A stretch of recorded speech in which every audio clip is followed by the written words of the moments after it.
Oh my gosh. Favorite's a tough thing because I love to be challenged as an actor. And so I think that some of the hardest scenes are my favorite scenes. I would say it's not that there's a lot going on, but it's so important. Episode 4, the funeral scene, when we all go to the funeral together and you see us together as a family, is really important. I feel like the scene where I drop Ainsley off of college and you understand the depth of the pain that Angela's feeling, which, Taylor cuts it with humor with the Neiman Marcus line, but like that was painful to shoot. It was a really tough day for me. But I felt like you need to see that because that's the level that this woman feels.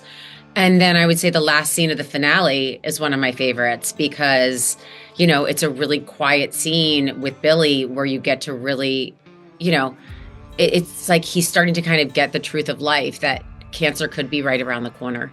We don't have any guarantees for tomorrow. And then you really hear Angela say, but it's all around you. Like she sees the world of possibility and joy in every moment of life. And so I think that it was just like a beautifully written scene.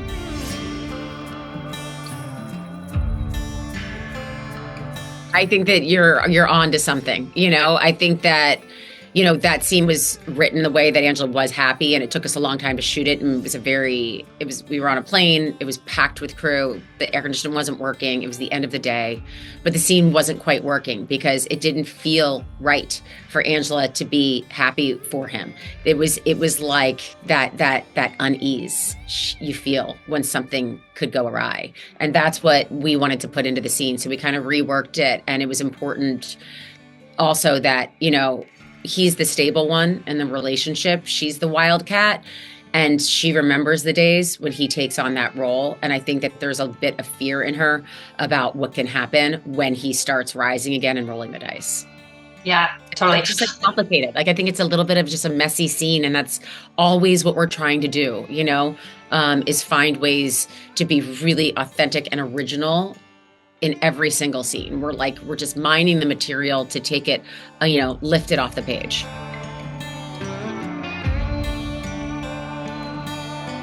Kind of, I think that he sees her and he understands what she wants. A lot of the season was also us not wanting to just fall into this rhythm where, we have this high stakes fighting moment, and then, we make up. And he does something to provoke her, and then it leads to that. So we're always taking what's on the page and figuring out new ways to kind of express their chemistry and their relationship.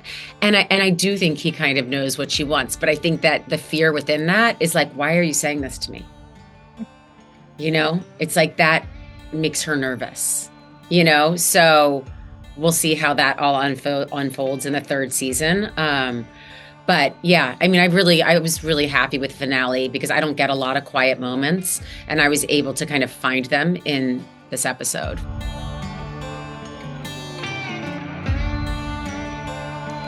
I do. I do. I think that there's an amount that she can handle.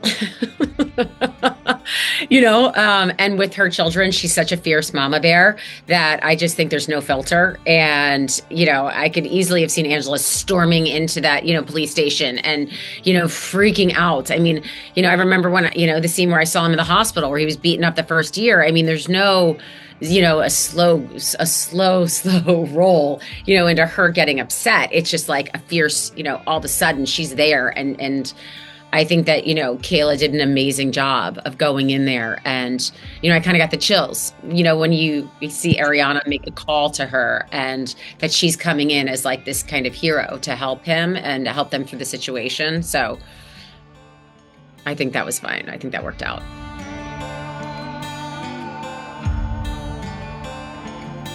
Possibly. I mean, she knows Cammie, and I think that, with all the stuff that happened in the finale, there's so much processing that's going on, with like Ainsley leaving and she's making this new friend and figuring out like what her life is going to look like. And if she stays in Fort Worth and, he loses his job and like, what does that really mean for their life? Not in a way where it's like, again, why I didn't want to be like excited on the plane. And when I find out the news, like it's more that she feels that they can handle anything if he tells her, and he's never he doesn't always tell her everything. So that's something that even with the finale from the end of the first season, he's saying there's things that I can't tell you that she wants to hear, but he kind of knows there's things she can't hear. So, I mean, it's always for us finding a way to keep it, really organic, very, messy and, like real relationships, how people behave when they have such shared history over many, many years.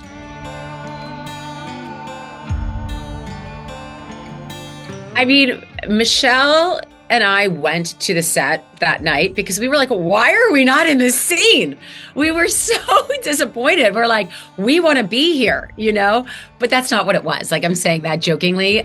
We were just like very, very, look, I love the way it's like CCT. Like, I just think that Taylor's writing, he wrapped it up and got it to a place where it feels very exciting, and that he's giving a space for his father and also like helping his son grow into the man he should be. I thought that was a really very beautiful scene and a great storyline.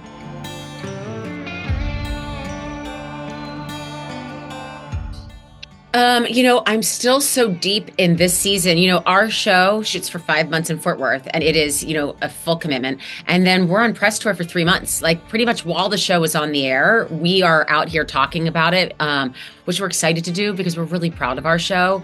And the response has been so exciting and overwhelming. And we want, the more people that get to experience it. I was at Polo last night, having taken my daughter to dinner, and I see this woman kind of like walking up to me from across the room, and she's got this sparkle in her eye, and I see that it's Martha, and I'm like, I've met her around the way.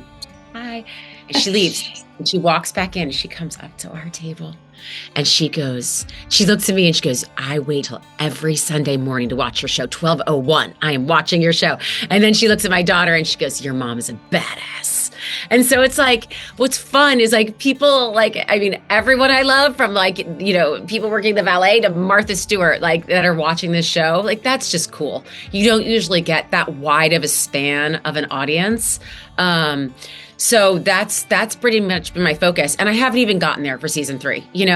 Taylor's going to write whatever he wants. And I think that, we've built these characters. We know the relationships, we know the chemistry, and, wherever the story goes, I'm excited and I trust him.